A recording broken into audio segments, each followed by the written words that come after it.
I think the rented crowd will come, so that's quite good. I'd like to welcome you all here today. Before I start, it reminds me of a statistics professor who was dreaming that he was giving a lecture. He woke up and he found he was. Anyway, I hope I can stay asleep this afternoon, stay awake up to day. You see, one of the problems with aging is you get very good at nodding off. Anyway, the topic of my talk you can see, it's as black as it should be, but never mind. Love thy body. And I've sort of got interested in this recently because it links up with so many other topics. As you can see, abortion, euthanasia, pornography, marriage, casual sex, cell phones, etc., etc. And there's an underlying theme which I'll begin with from the biblical point of view and then expand into each of these, because these have been very much in the news lately. And what I found helpful is a book by Professor Nancy Percy. She's a Christian professor who wrote a book which covered a lot of these topics. And so I've used it as a kind of foundation along with stuff. I'm also a trained counsellor, and so I meet some of these topics in the counselling room. So I love the book. It's really great.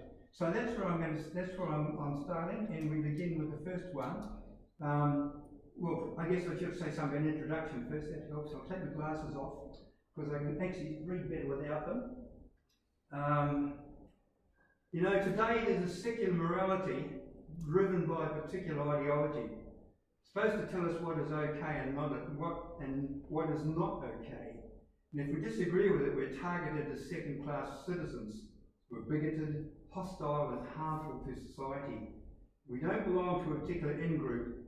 Our opinions are worthless. And Sean talked about this critical theory last year. And even if our opinions have a scientific basis, they don't want to know. And in some society situations, nobody's interested in my opinions if I'm a white male. I'm automatically disqualified. And in thinking about this topic, you know, I'm particularly challenged by this Nancy Percy who's written this book. So that's why I've used the title of her book as the title of the talk. Okay, so let's get on with the talk. And first of all, we're going to look at some scriptures. And we're going back, of course, to Genesis. Genesis 2 verse 7 says, "Then the Lord God formed man of dust from the ground and breathed into his nostrils the breath of life, and man became a living being." And Adam was made from Adama. It's a kind of a reduction of the word, meaning fruitful, arable soil, and is given the gift of life. And so we come from basic chemistry, basic material. And the word that's translated soul does not necessarily refer to spiritual existence. It's much more comprehensive. For example, in Genesis 1:20, let's see, which slide are we on? Move on to the next one. Oops, find where I am. In Genesis 1:20, it says it refers to the creature that has life. In other words, creatures can have souls, so they eventually have life. And in Genesis 1:24, it talks about a living creature. So the soul is often used, as in Genesis, actually to refer to the whole person. And the Hebrew understanding is that we are an integrated whole. We're not just a bit of this and a bit of that. And you see in a concept like in Jeremiah 17, verse 9, it says, "The heart is deceitful above all things and desperately sick. Who can understand it?" Here's the heart, which is an organ, again identified with who we are. So our bodies are very much who we are. And it's the spirit that describes what makes us alive. In James 2:16 we read, "For as the body apart from the spirit is dead, so also faith apart from the works is dead." So it's our spirit which brings life. And what is interesting is modern science confirms this idea that we are an integrated whole of body and mind. And as a counsellor, I find that our mind affects our bodies and our bodies affect our minds. It's two-way traffic. And so we move on, for example, to Psalm 139:13, where it speaks about who we are. "For you formed my inward parts, you knitted me together in my mother's womb." And so in spite of our physical problems, verse 14 is true when we look at humans generally. We are wonderfully made. You know, and it goes on to say that, "I praise you for I'm fearfully, wonderfully made. Wonderful are your works. My soul knows it very well." So we know that the human body is amazing, and its powers of recuperation, which I know well about because I've had a lot of surgery. It's amazing how well it can recover. However, we do have deformities. Is God to blame? I have a gene that has caused arthritis problems most of my life and multiple surgeries. That's why I'm a bed. This is linked to the problem of suffering. It's not my talk for today. You'll find other ones on YouTube about suffering. The Bible says that God is basically sovereign. The Old Testament view is that God is sovereign. That means he controls every single thing. That's the view that's taken in the Old Testament. And so we find that it says that God took off the chariot wheels of Pharaoh's chasing army when the waters returned to them. We read that God hardened Pharaoh's heart. God sent an evil spirit to trouble King Saul and so on. It doesn't talk about free will, but it sees God as being totally sovereign. So that's the perspective we get in the Old Testament. I want to say just two things about this. I've got them as A and B there. I've already said the first one. The focus is on the sovereignty of God. And the second thing, of course, is the world is not as it's supposed to be. It's a fallen world. For example, mutations exist. As with COVID-19, of course, they're going on now. And what's more, we can pass our own problems onto our children. It's called epigenetics, which means that certain genes can be switched on and off. And if we behave or do something a certain way, we can switch on or switch off a gene. And often when I hear about the sins of the fathers being visited to the children, this can be also a genetic thing, because how we live can affect the genes because they can be passed on. So we've got these two things in place, so we can pass on our problems to our children. Okay, I want to move on to the next one, which is a bit more general. And although the world is a broken place, it still tells us about a creator. It's got Psalm 19 verse 1. The heavens declare the glory of God, the skies proclaim the work of his hands. And then in Romans 1:20 is that very famous passage. Since the creation of the world, God's invisible qualities, his eternal power and divine nature, have been clearly seen, being understood from what has been made. And we know from science, and this is got another talk which I gave, the world is fine-tuned for life. All the physical constants take the right values for the existence of our universe. So we live in a designed universe. And not only that, we are clearly designed creatures. And that living things are constructed for a purpose. And we should help people to fulfill their purpose. We also read that the world will be transformed. Isaiah 65 and 66 speaks about, I create new heavens and a new earth. And then in Genesis 1:26, we are told that we're made in the image of God. And what does that actually mean? Well, there's been a lot of debate about what it means, but to me it means that because we somehow inherit something of God within us, we can understand his creation. We're able to think God's thoughts after him. We can do science. And so this means that we can have scientific progress. It's part of our inheritance. Then 1 Corinthians 6 is very interesting. It now brings us in the New Testament a different focus about the body. Do you not know that your body is the temple of the Holy Spirit within you, whom you have from God? You are not your own, you are bought with a price. So you have value, your body is valuable. So glorify God in your body. The whole person is valuable.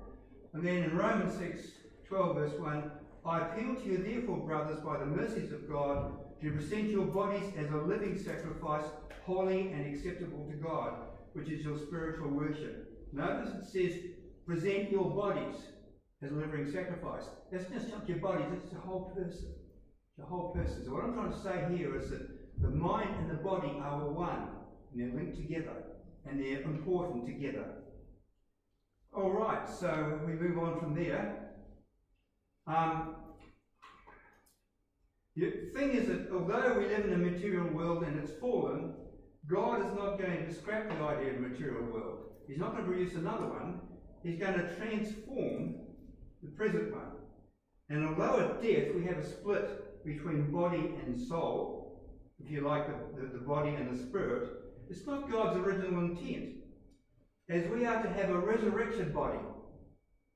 And this idea was actually foreign and rejected by the ancient world. The idea of a resurrected body was not acceptable to the Jews, for example. And so this was a kind of a new idea. And we read that God will create a new heaven and a new earth in Revelation 21. And we will have redeemed, transformed bodies. Still a body, but transformed.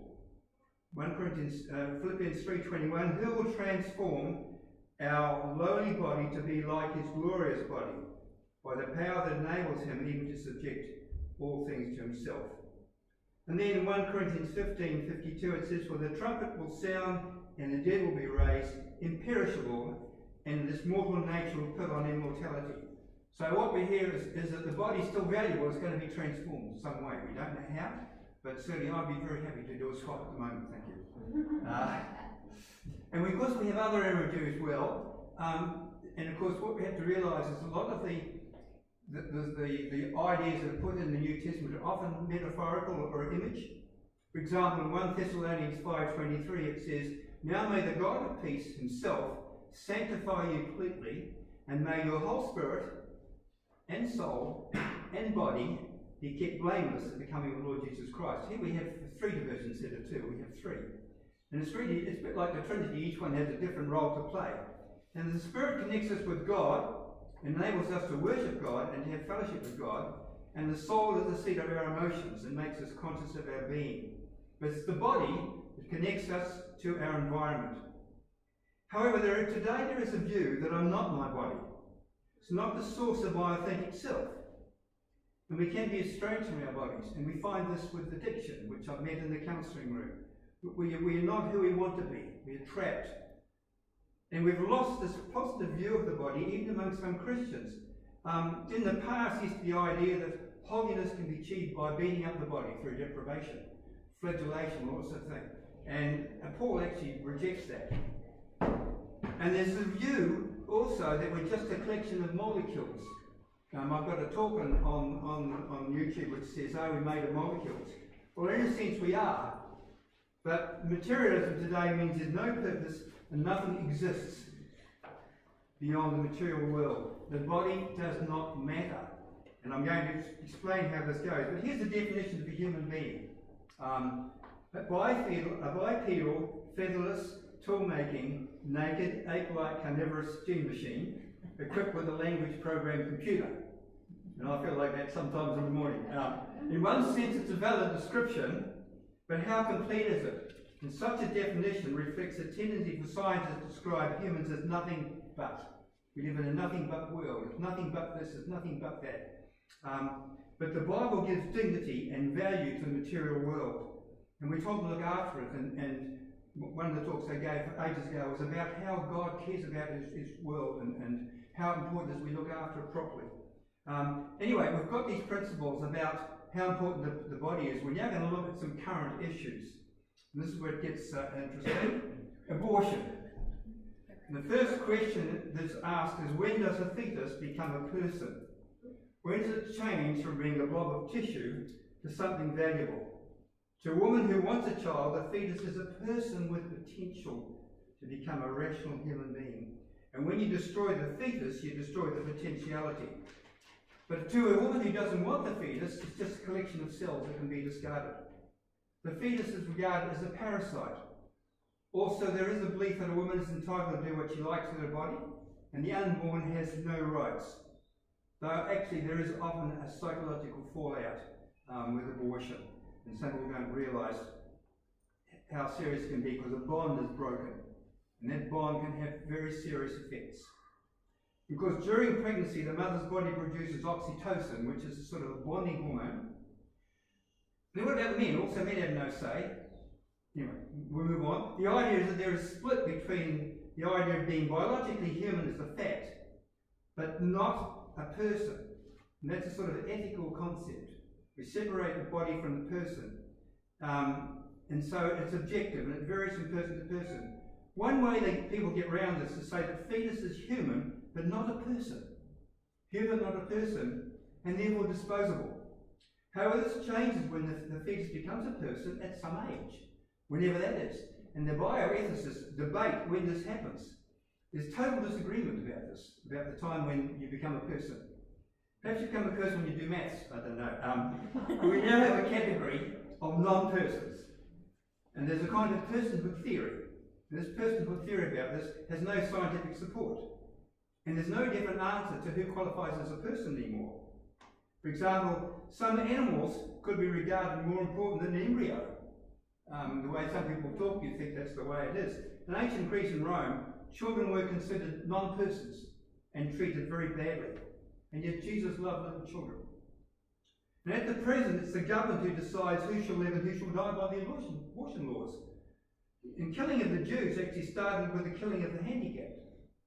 If you listen to some of the videos which are on TV about the war and the concentration camps, that's where it started. The handicapped were killed off first. And there have also been situations in some countries where female fetuses have been aborted, so that women are then regarded as second-rate citizens. In Exodus 1:16, we see the reverse, rather than the woman being taken out. The king of Egypt said to the Hebrew midwives, "When you serve as midwives to the Hebrew woman and see them on the birth stool, if it's a son, you shall kill him. But if it's a daughter, she shall live." So we're seeing this kind of thing going on way back. And in ancient Roman times, it was not uncommon for infants to be killed as a form of birth control. Of course, newborn infants were not reviewed as being fully human. And at the time, most of the babies were girls. And if you look at the New Zealand law now, which I've got up there, it allows abortion to be possible under some circumstances right up until the time of birth. That's the change. And there are some of those who now want to go even further after birth if it's clear that there are no defects. So if there's a defect, well, then just get rid of the child. You ask a physical handicap if they'd rather not exist. And I've found, talking to some disabled people, they object to abortion as it devalues them. And with this kind of thinking, a fetus becomes a person only after birth. So again, the body is separated from the person, a kind of dualism. However, people who have seen a video of the fetus in the womb and how it actually responds to external stimuli may find this difficult to believe. It has been found that a fetus can distinguish between the voice of mum and that of a stranger and respond to a familiar story read to it. Behavioural speaking, there's apparently little difference between a newborn baby and a 30-year-old weak fetus. So this problem of when a fetus becomes a person is up for grabs. And this, as I said before, this two-level theory of personhood has no scientific or empirical support. Are there situations when abortion is a sensible option? Yes, there are. I can mention one from my own life. For example, when I was about 4, my father was told that they could save my mother or my little brother, but no both. And you can see now which one won. and after that, she couldn't have any more children. So there are situations, and of course you can debate about that, and this is not what I'm going to do, but I'm just talking about the idea of how important a fetus is as part of being human. What about stem cell research? Do we need to harvest human embryos for this? And this has been quite a thriving thing, and lots of people have been helped by it. But you see, adult stem cell research often produces better outcomes than from the human embryos. And also stem cells can be obtained from the placenta. And we move into topics like surrogacy and the buying of healthy children. That's not the topic for today. So we now move on. Euthanasia. Right? These have all been topics lately which have been particularly interesting. And we meet a similar problem.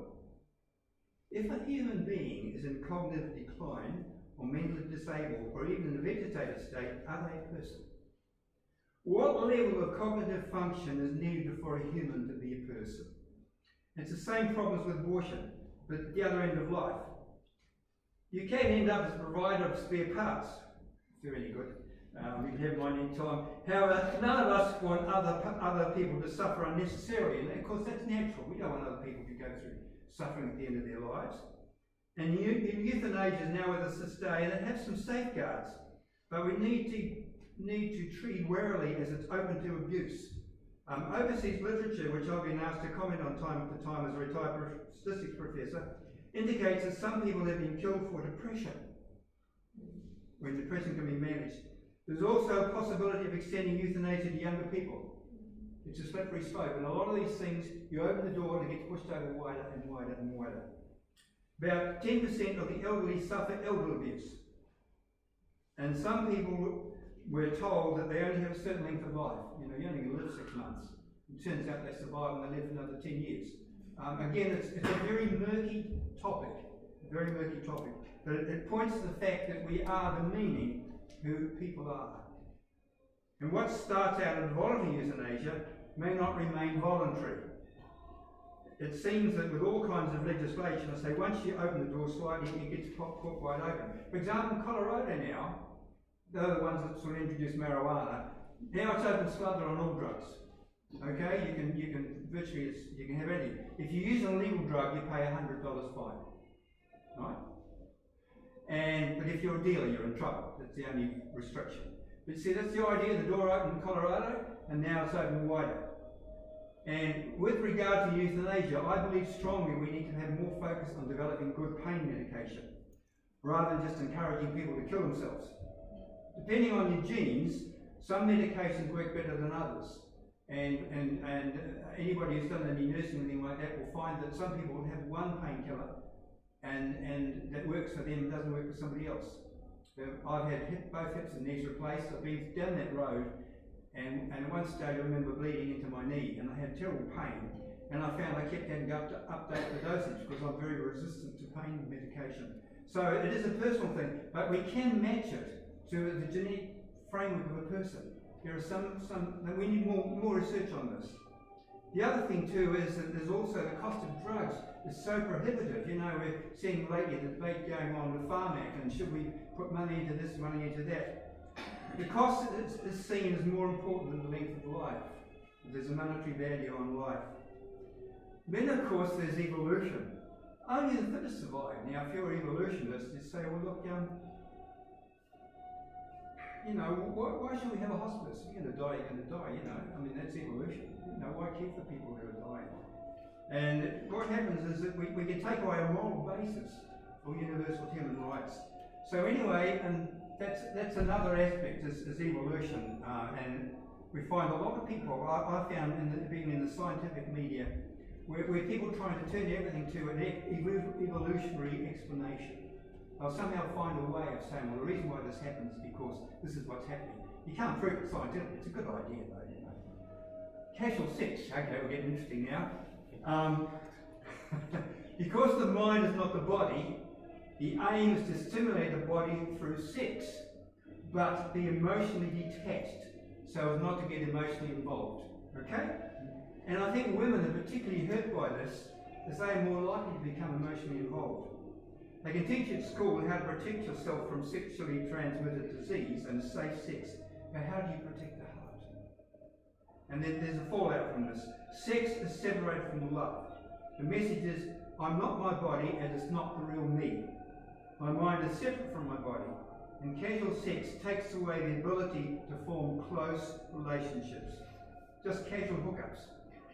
Sex becomes a how-to-do manual, and one's personhood is ignored. What do they not realise? If you can't stop being emotionally involved with casual sex because of body chemistry.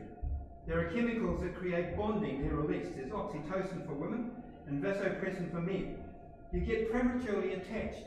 And so when the abortion takes place, there is a pain. That is why breaking up is painful, and you can destroy the ability to make a deep attachment. And you can lead to isolation and can't have an authentic relationship because you keep changing. And people don't know how to connect anymore. Because it's all bodies, not worrying about the body at all. Just some scriptures there, which I've mentioned. 1 Corinthians 6:16. Do you not know that he who unites himself with a prostitute is one with her in body? For it is said, the two shall become one flesh, but whoever is united with the Lord is one with him in the Spirit. But what I'm saying here is that this casual sex does mean that you're connecting with a person more than you realise. And when it finishes, there can be some fallout. And then we've got 1 Corinthians 6:18, flee from sexual immorality. All other sins a person commits are outside the body. But, however, sins sexually are sins against their own body. So again, the body's come into it. But it's not just the body, it's the mind as well here. And unfortunately, casual sex does also occur with Christians. Sex education. Oh, this is an interesting topic. If you're following all this, what's going on in the schools and and the sort of stuff that they're being taught now, and again, it's a focus on the physical and just on the physical and the body, and there's encouragement to experiment sexually. And I think parents would be horrified if they're really aware of what's being taught. I don't know if any of you have been following any of this stuff, but I've seen it on and off over the years, and some of the material is not good. And they don't teach you really how to form and maintain a relationship. Anyway, I'm not going to go into that, it's just a short topic, but just something to remember. Again, this is part of this demeaning the body, not taking care of the whole person. Then we've got marriage under fire. I want to say something about marriage. God's blueprint for marriage is given in Genesis 2:24. Therefore a man leaves his father and mother and cleaves to his wife, and they become one flesh. And in order to appreciate that the depth of that, you need to understand what the Hebrew words mean. Here, leave essentially means to change allegiance and put your partner first. And a lot of my counselling is with couples, and sometimes this doesn't happen. The parents still carry on interfering and so on. So it's definitely change of allegiance. And cleave here means to bond or stick together. And one flesh means unity in all things, including sex. These words actually have a bigger context than what it seems to be on the surface. And we have to remember that sex was God's idea. It's very explicit in the Old Testament. If you read the Song of Solomon, some people might regard it as pornography. You read it very carefully. Sex was not introduced after the fall. It was there before the fall. So God created mankind in his own image. In the image of God he created them. Male and female he created them. God blessed them and said to them, be fruitful and increase in number. Fill the earth and subdue it. Rule over the fish in the sea and the birds in the sky and over every living creature that moves on the ground.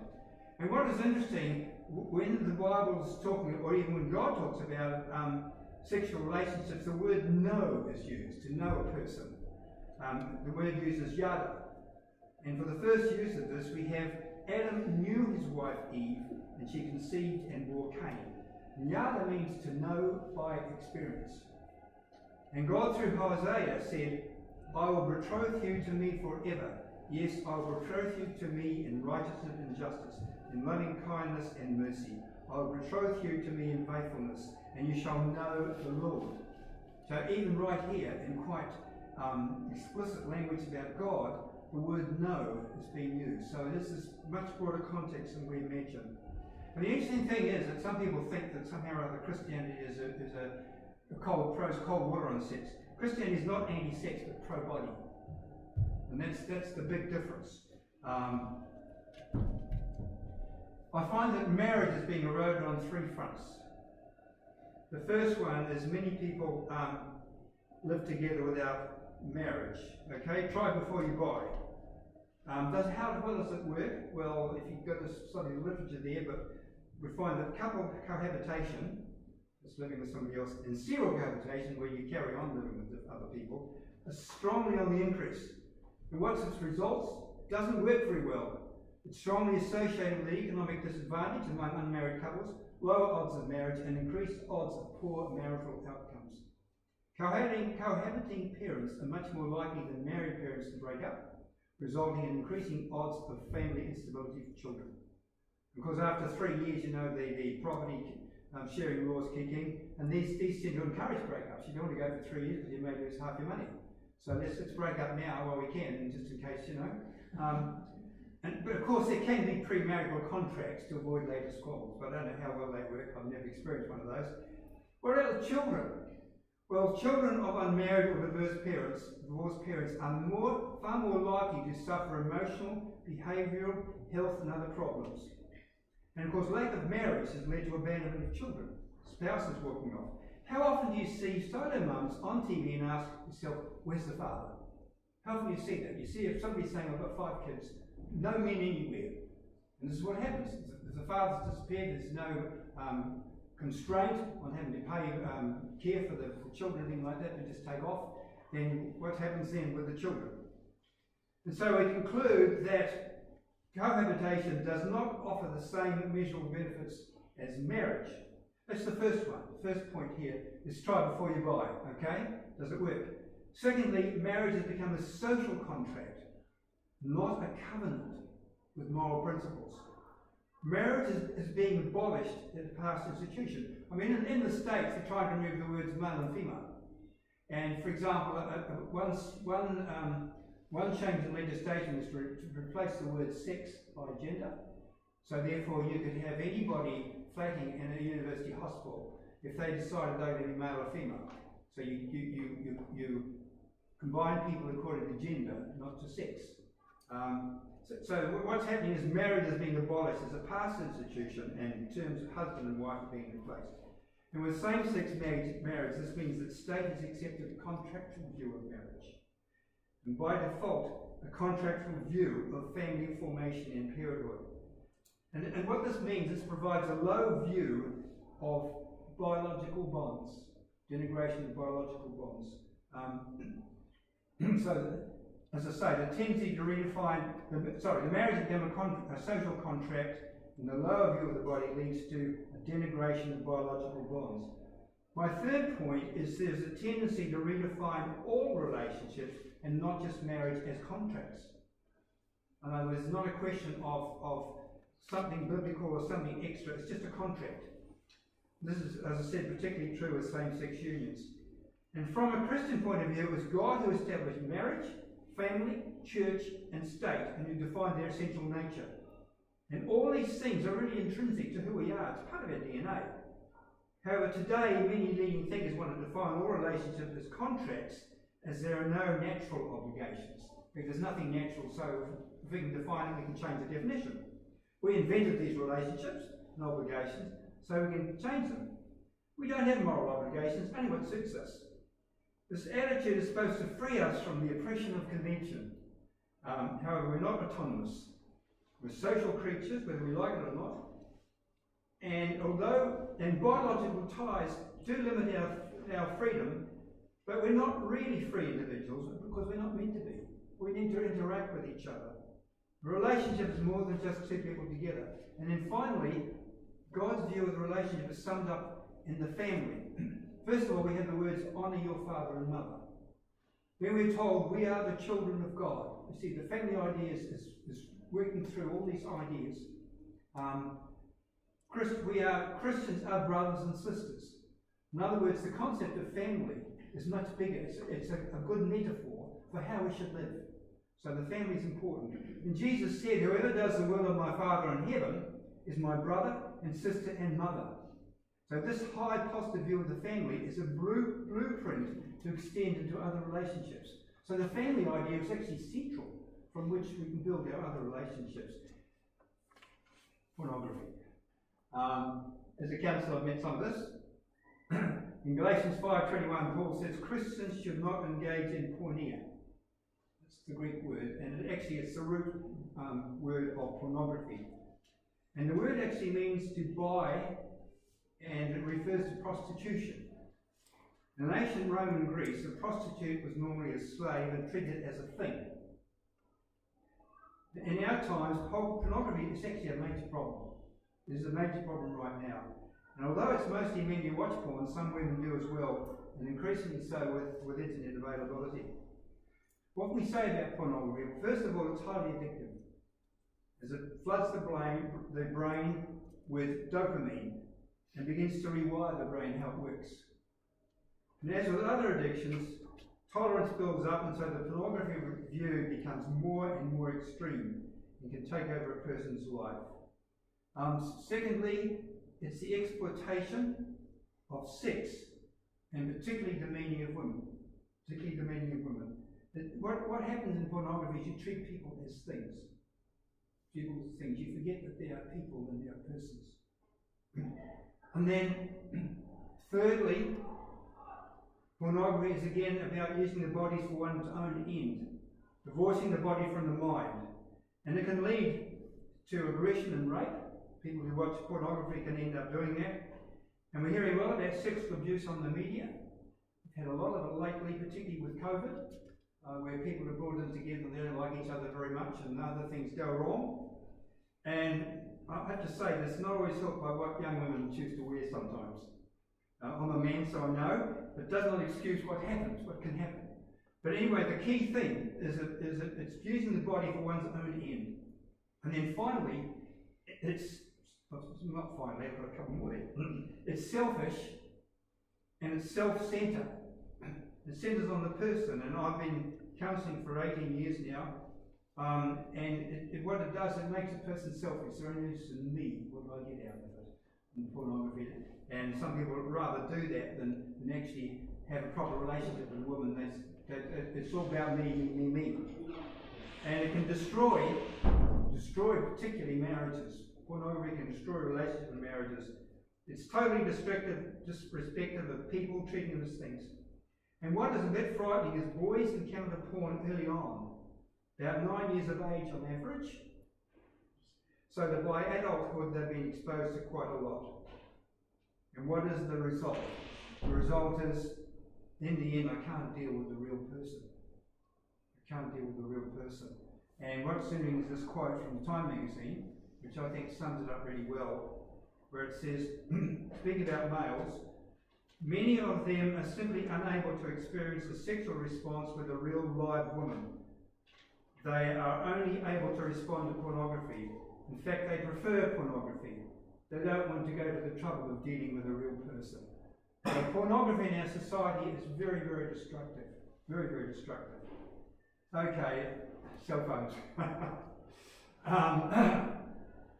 Here we've got total bodily interactions being replaced by cell phone interaction. Everybody seems to be on the cell phone and iPhone these days, even walking down the street. And I sometimes say to the person, watch out, don't walk on the road.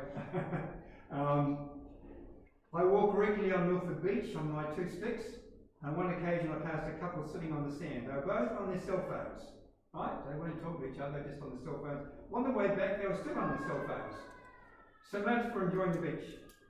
I've seen a couple of friends in a medical blood testing waiting room, both on their cell phones. They don't talk to each other. They're on their cell phones. And of course, when the internet became popular at Auckland University, there was a temptation to email someone a couple of doors away instead of just popping along to talk to them. And of course, I find that these days, everything's got to be online. And you ring up and say, yes, go into one, if it's such and such, go into 2, and then you get into one, and then choose the following one. And there have been times when there's been none of those above, so I've just picked one at random and says, you're the lucky person I've chosen you today to talk to. You know, it's getting worse. I had a gutsful recently when I've had internet problems. You know, so we are hooked into this whole business, but it's valuable. The internet is valuable. Let's not say it's not. But at the present moment, it's becoming a replacement for communicating visually, person to person. It's taking away that ability to communicate, and some people are losing that ability. And of course, internet bullying has become a problem because there's no physical contact and no appreciation of the emotional impact. And as I said before, if you contact some large organisation, you're sometimes very fortunate to get an actual person. As I said before, I'm not decrying technology. It's a wonderful gift, and I use it. I do a lot of writing, and I find it great. However, internet addiction is increasing, and for some people, for example, particularly young people, take their phones to bed, which can lead to sleep disturbance and sleep deprivation. I've actually written a book on sleep, and one of the problems is the blue light from a screen is like sunlight, so it keeps you awake. So that this sort of spending all this time on the internet and then taking to bed under the covers so that nobody knows, all it's going to do is muck up your sleep. So I said before, where I'm up to, life on TV, internet is cheap. I haven't got to that one yet. I've got to keep going. Internet addiction, right. Cyberbullying, as mentioned, is live and well. And again, it's done without physical contact, so you don't see the effect of it. Life on TV and the internet is cheap, and video games now can depersonalise human beings. So summing up, we're living in a world that's become more and more depersonalised. Getting a live human on the other end of a phone is becoming less frequent. And some elderly people, and I'm afraid I'm in that group at 83, I'm actually in the tail end of the dinosaur group. One of the problems there is that people like to actually hear a voice they can talk to, and this is sort of kind of going, which is a great pity. And so if we get a live person on the end of the line, that's really good. We are meant to be beings that interact with each other. That's the way we are. We're designed that way. We're designed for community and social interaction. And the church is supposed to be a model for this, where in Hebrews 10:25 we read, not neglecting to meet together, but encouraging one another. And that's what we need. We need person to person. And so today people are becoming more isolated, and if you're elderly and on your own, this is becoming more a major thing. Well, I've said enough. I've probably opened far too many topics, but you can see it's been on my heart for a while, and interacting so well with how I see things in the counselling room. That all these things are happening, and where is it going? Where are we going to end up? Because when we get 5G, of course we're going to do it faster.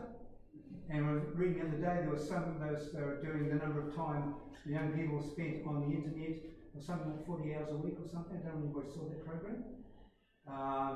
You know, it's become ridiculous. It's replacing physical activity and it's replacing person to person. So we're living in a changing time which doesn't look very good from my perspective. Anyway, I'll stop there. Have to made me feel all miserable. Any questions? Yes. George, regarding abortion, I sort of feel that life is a continuum from conception up to death. So how can you say at one point, you know, this isn't life, this isn't a person? That's the first comment. The second is, at least one COVID vaccine uses embryos. Yes, I heard of that. Yes. So, okay, it's good not to get COVID. So, what do you think about accepting that type of vaccine? I know that the Pfizer vaccine doesn't use embryos. Yes, that's got a higher rate too, percentage rate than the. But if you had your choice, what would you think about using that particular vaccine? Yeah, well, I think that there's always a way, I think, around this. The danger is we to grab the first thing possible. These days, of course, everybody's racing to produce a vaccine. And the question is, what does it lead to elsewhere ethically? And the problem is that the bioethicists, they don't know the answer to when does a person become a human being, because they'll all give a different answer. You know, it's an open question. If we can find it another way, then I think it should be the case. The trouble is that we don't have any say about what's being done. Question would be asked, if I was asked to have one which would be done that way, what would I do? And that would really get me thinking, deciding, you know, is this the right thing or not? Unfortunately, I'm not faced with that. I'll end up with Pfizer or something or other when they get around to it. But I know, I understand your point. There comes a time when you wonder, when you've got two things, and you've got to balance them somehow. You know, two good things. Which one do you go with? Often in life we have to make decisions between two good things. Which one do we go with and which one we don't go with? And this is the dilemma that I think we face in the field of ethics. I get your point, Neil. It's a good point here. I don't know how other people feel about that as well, about having vaccines from fetuses. Yeah. Anybody else want to say something?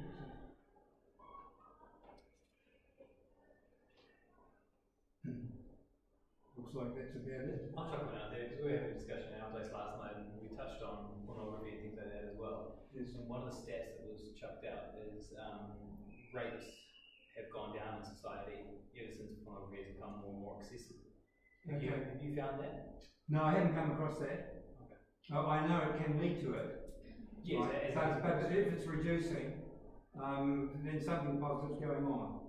There is a problem here that sometimes with people having sexual problems, they'll say, well, go and watch a pornographic thing that'll help you have a bit of sex or something like that.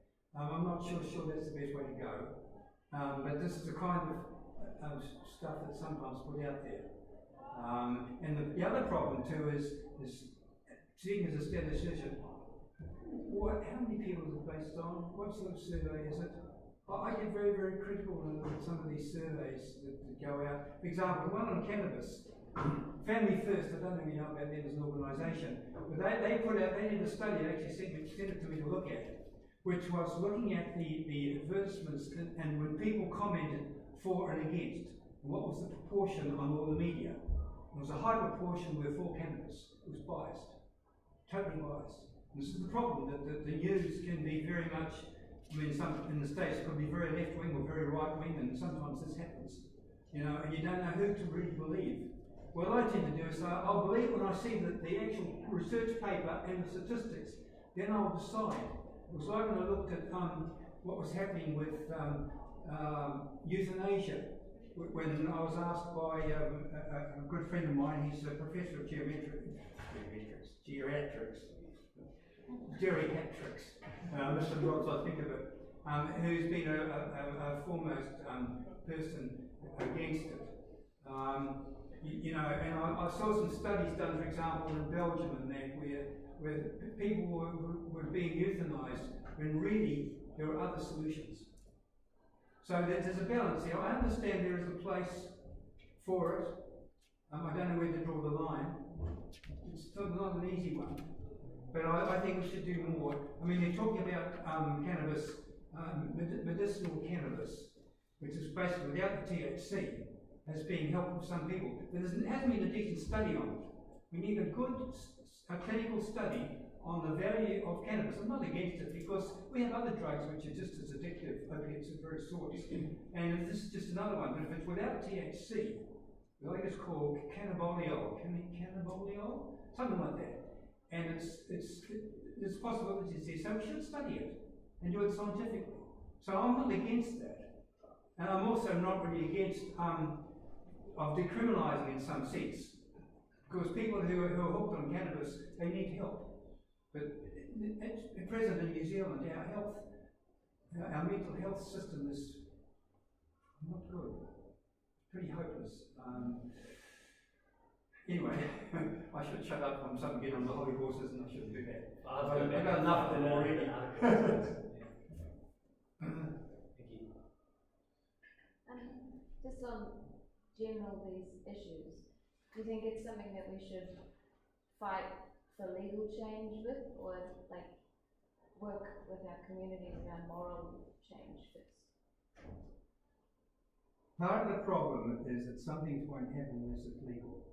I've written a book on alcohol. I've been involved with interest in this for a long time, and it's got a foreword by Sir Geoffrey Palmer. He said the book should be used as a policy document for the government. And I've looked at the whole question of alcohol. And the thing is that at the present moment, a lot of things are voluntary. It doesn't work. You've got to have legislation. And different countries in the world are trying different things. Because the alcohol business has a lot of money. And a lot of debates are going on about whether we should have a local shop or a local bottle store. And what I'm pleased to see is that some of them are now losing. You know, you'll have people trying to establish one across the road from a school or something like that. I know for example, in Queenstown, there was a big battle going on and the council gave up in the end. Because there was about, all these extra outlets going on, In the end, I think with some things you have to have legislation. You can't rely on people just doing what they think, because these days, whatever you think is right, some people may think, well, it's okay to steal as long as I'm not hurting anybody and as long as I'm not caught, that's their morals. And so you have a problem here because there's also a moral issue involved as well. I personally am tired of sort of writing things to different organisations, trying to achieve something. But the point is, if you don't protest, and they say, "Oh, there's been no protest," it's all good, no problems. I remember writing to the mayor about boobs on bikes because I felt this was demeaning for women, because guys just go along to ogle them, and I've put in stuff for alcohol as well. I belong to a group called GALA, Group Against Liquor Advertising, which we tried to get some legislation done some years ago. It's an uphill fight. If you don't fight, then nothing happens at all anyway. But I'm going to see a shift, for example, in the alcohol thing. People are going to realise been some articles, I think you might have one on the Hill and there's some on Scoop News, where people are saying, you know, I had an alcohol-free month, which sometimes happens. I've never felt better. I've been free of alcohol for a month because I mustn't get out of this hobby horse. Alcohol is a carcinogen, causes cancer, and no amount of alcohol is good for you. So if you do drink, you've got to realise that there is a risk. It could be very small. It's like when I go driving. I drive even though I know there's a risk I'll have an accident. So you have to know what the risks are, and you've got to live accordingly. Alcohol is a dangerous, addictive drug, you know. So the answer to your question is that a lot of things should be actually become the rule, otherwise they won't change. The question is which ones. That's in a way a matter of personal conscience and what you feel strongly about. You know. Anyway, that's by the way. It's just my opinion.